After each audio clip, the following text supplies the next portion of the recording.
Let's rock, baby.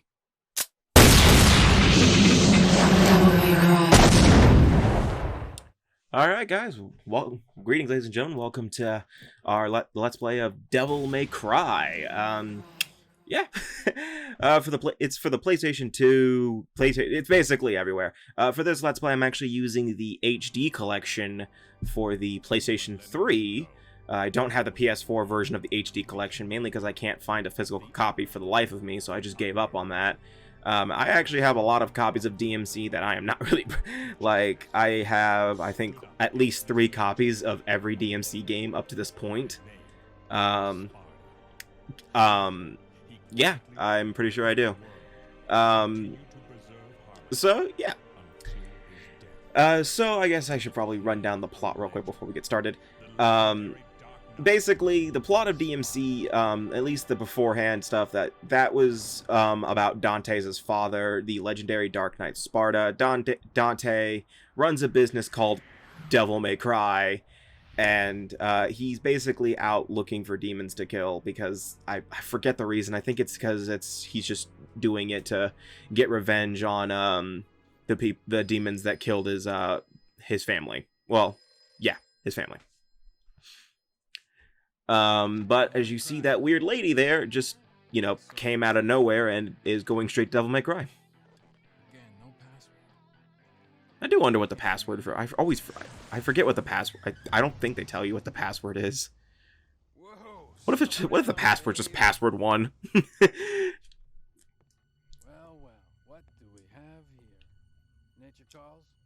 I thought there were subtitles for the HD collection. I guess they just...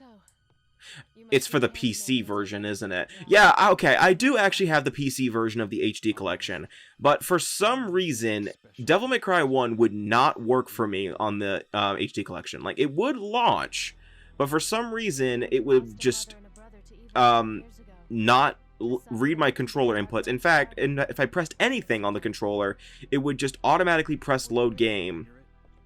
And it would say there was no save file, which I know is bullshit because I actually have a beaten save file for DMC 1, so I don't understand what happened there. I'm pretty sure my save file got corrupted when I moved over to my new laptop, which I'm a little angry about, but I honestly don't care about DMC 1 enough to do a second playthrough for any reason. Actually, in fact, for this Let's Play, I actually pressed the bitch button for this Let's Play. To where I actually went to easy mode for the sake of a few reasons. 1, to make the game go a little bit faster, and 2, because I did not want to waste my time, you know, dying to the same things over and over and over again. You know, that would have been editing hell for me, and I don't feel like doing with that. There is still some editing I do anyway, mainly just cutting attempts out for certain secret missions, but I'll get into... I actually ended up skipping 3 secret missions for different reasons.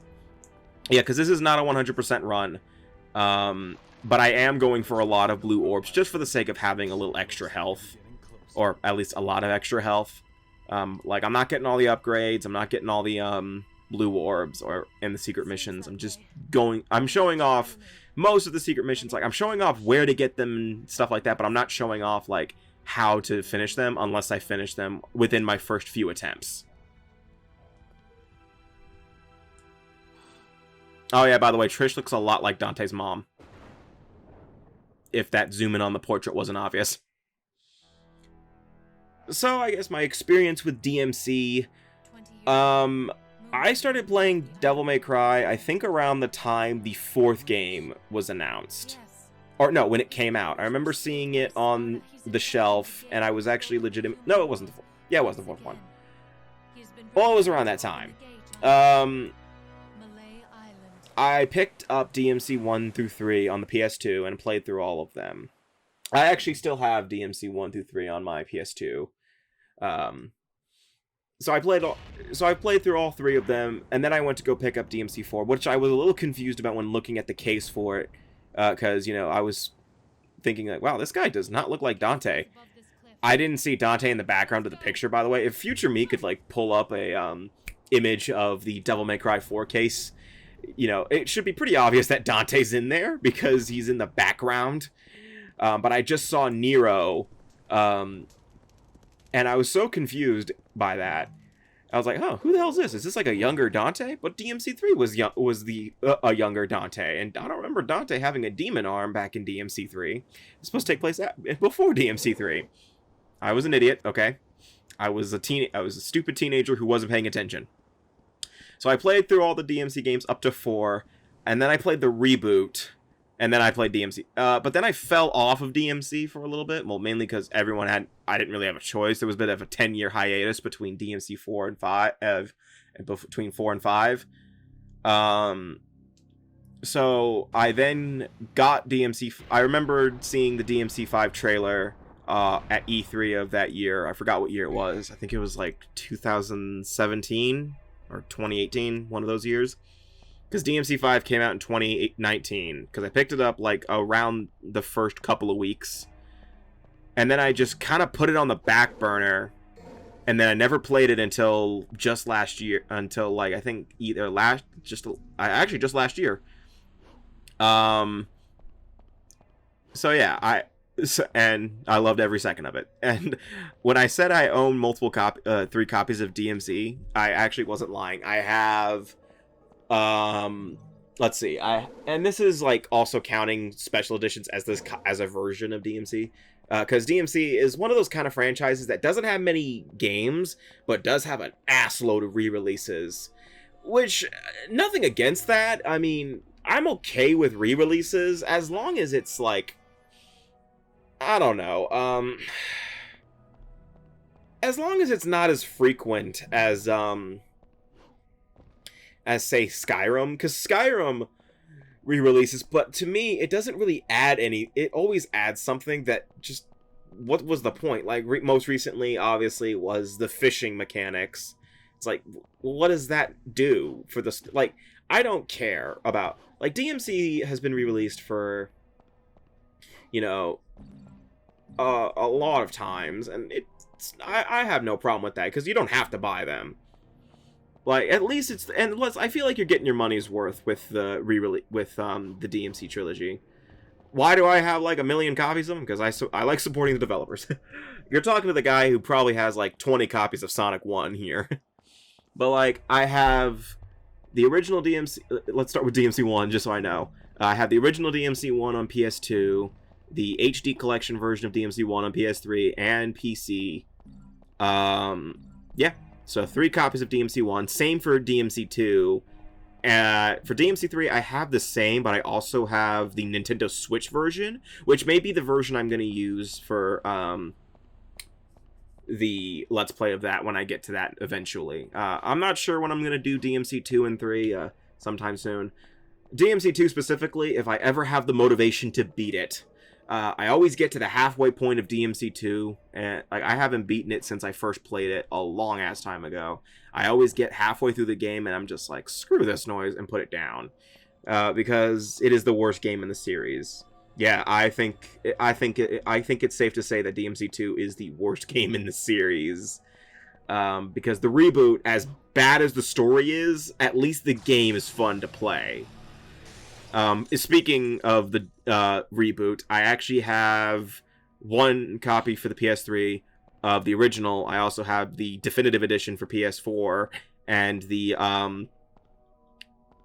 original on PC, because definitive edition was not released for PS3. I mean PC, sorry.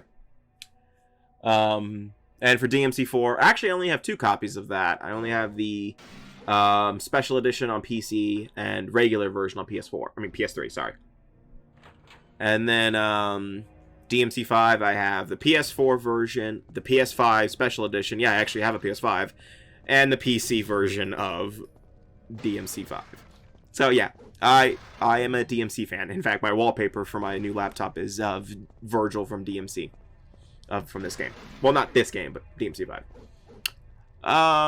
So I guess I should probably explain what the hell the gameplay is like for this game. So, this game kind of plays like this version of DMC.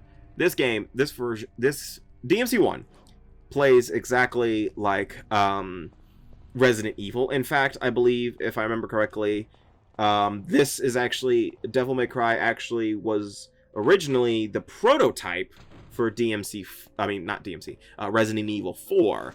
but they ended up changing it to be Devil May Cry. So without Resident Evil 4, Devil May Cry may have not existed. So thank you, Resident Evil. Now, please stop making us simp over vampire ladies. Just saying.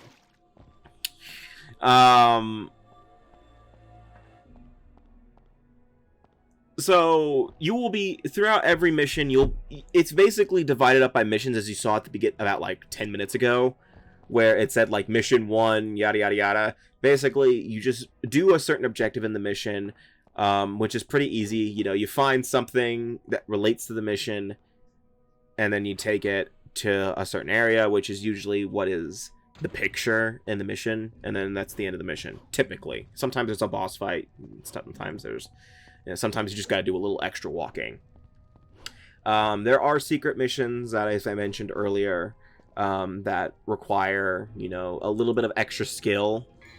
Because DMC1 is a little challenging, to be honest with you. In terms of combat and, honestly, just traversal in general. As you've noticed, I'm having a bit of a struggle here trying to... as you'll notice in later sections, I actually have a bit of a struggle platforming.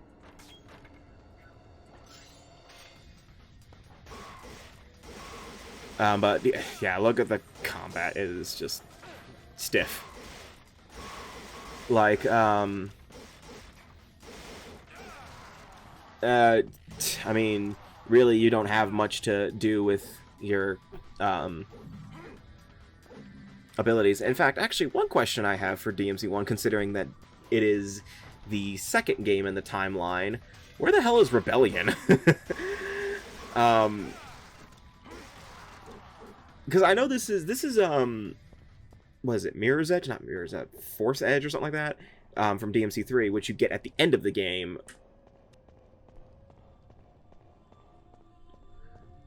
Because whatchamacallit, Virgil is trying, because Virgil tries to steal it, but you beat him up, or you kill him and take it for yourself and all that kind of stuff. I hate you.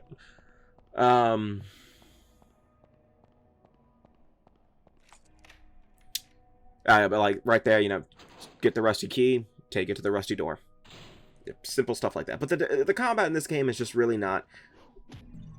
If you're used to the newer DMC games, you may have a bit of a challenge with it, because it is hard to get used to. Because you know, you don't have like you don't have any of Dante's forms in this game, like, you know, the whole trickster, gunslinger, sword master, and royal guard. You don't have that in this game. It is just exclusively... I mean, I guess to some extent, it is a mixture of the four for Dante's combat in this game. Because to shoot, you have to hold the R button and then press the square button like that. Or, well, not like this. But, like, you know, to pull off combos, it's not like what you do in DMC3, in the likes of DMC3 or DMC4 and stuff like that. In fact, really, you don't get as many weapons as you do for DMC4, unless it's a gun. Like, I think you get I just finished recording the whole thing, like, a couple of hours ago. I think you get, like, 6 or 7 guns total in the game, and, like, 3 swords, and 3, like, melee weapons. Yeah, not very varied. And, in fact, in all out honesty, I just use, later sword we're getting called Alistair, because it is the only one that's worth a damn, to be honest with you. The sword is the best weapon. Alistair is like the best weapon in the game, to be honest with you. Because later on you're going to get Ifrit, and it's fine. It's just very slow. Not my cup of tea, to be honest with you. I do switch between the guns pretty frequently. Well, not frequently. I do switch between them when needed. You should probably get out of it, moron. I don't know what happens if you end up behind that gate. I'm pretty sure there's an invisible wall right when the gate closes, but I do not want to test that theory.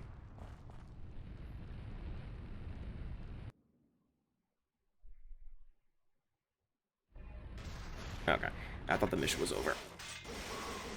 Oh, by the way, this is post-commentary. I decided to do post-commentary I'm going to do post-commentary probably for a little bit, with all of the Let's Plays, mainly because I just think it might be a better approach and might be easier on me for a little bit. Easier setup and stuff like that. I don't know, we'll find out. But for this game, I decided to do post-commentary. I was going to do post-commentary no matter what on this game. Because, gonna be honest with you, DMC kind of requires me to focus a little bit just so I can remember where the hell to go. And if I'm talking while I'm playing, I can't remember shit. So, I just had to, you know, do post-commentary just so it makes it easier on me. And that way I can, you know, not waste time trying to remember when to edit stuff out. Because, you know, when I'm watching the Raws while recording, I can just edit it out myself and you'll never know. Oh, and at the end of every mission, you're ranked based on your performance. Usually it's like your clear time and how many orbs you got. So I think in this case, I got like a C. Yeah, I was totally guessing on that, by the way. Basically, your devil hunting rank, you go from D to S. Same for, you know, your styling for combat, which absolutely I don't think means anything in this game. To my knowledge, I have gotten stylishes, and I have no idea what it does. I think it's just to motivate you to keep going. I have no fucking clue. Because I know in like in the later DMC games, except for 2, it's to give you more red orbs at the end of the mission and increase your ranking. But that was because DMC allows you to experiment with stuff like with your style. So yeah, that's the end of the part for today. So the next time we meet in DMC, we'll be going on to mission 2, I believe, and I think continuing to explore the castle of Mallet Island. So see you guys next time for more Devil May Cry.